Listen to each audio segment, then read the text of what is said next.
Welcome to Biz Wire. I'm Joseph Nordstrom in Beijing. Chinese Premier Li Keqiang is in India on his first trip abroad since taking office in March. Mr. Li and his counterpart, Prime Minister Manmohan Singh, discussed trade ties and other bilateral issues and signed 8 agreements in their meeting on Monday. Premier Li, China's second most powerful official, brought a large group of Chinese business leaders, including bankers and executives from telecom giants Huawei and ZTE. Li is expected to try to keep the 3-day trip focused on economic ties between China and India, which have grown rapidly over the past decade. The Chinese Ministry of Commerce said last week that bilateral trade reached $66.5 billion in 2012, with both sides setting an ambitious target of $100 billion by 2015.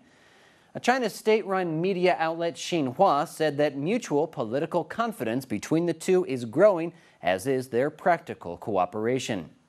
India is now the world's biggest arms buyer, and China, its largest trading partner, has hopes of supplying some of those defense needs despite the recent border dispute where a few dozen Chinese soldiers crossed the line of actual control where they camped for 3 weeks. A senior Indian government official said his country hasn't come to terms with the latest flare-up and that it has certainly induced a great deal of realism on the Indian side.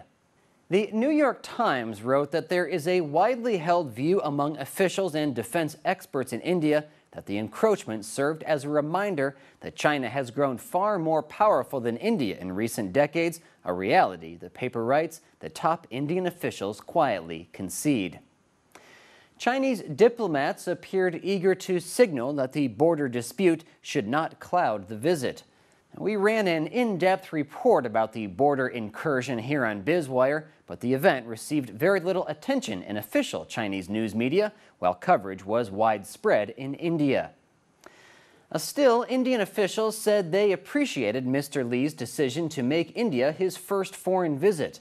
The Chinese leader is scheduled to fly to Pakistan, India's bitter rival, on Tuesday. Pakistan and China have long had strong military ties, and China is building a port in Pakistan, a source of concern for India. India is also expected to express concerns over the construction of 3 dams that China intends to build on the Brahmaputra River, which flows into India's northeast provinces. The economics, though, are certainly what's driving India and China closer together. And while they remain competitors, the two economies complement the other well, as each has their own specialties. India is well developed in services, including IT and software, and the future is promising for the two countries to set up joint ventures and increase mutual investments, as well as trade in services, which will ease trade imbalances, which have ballooned in China's favor to around $39 billion. India will be looking for concessions and initiatives from China on market access for Indian IT and pharmaceutical companies, while the Chinese side will be looking for India's nod for allowing Chinese investment in high-speed railways. Besides big project construction, China's strength in manufacturing could grow more efficiently with Indian software. Both leaders agreed to further explore the development of a trade and infrastructure corridor linking China, India, Bangladesh, and Myanmar. And together, China and India have a market of more than 2.7 billion customers, which could become a powerful force in global commerce if they can get past the mutual suspicion that currently dogs cooperation.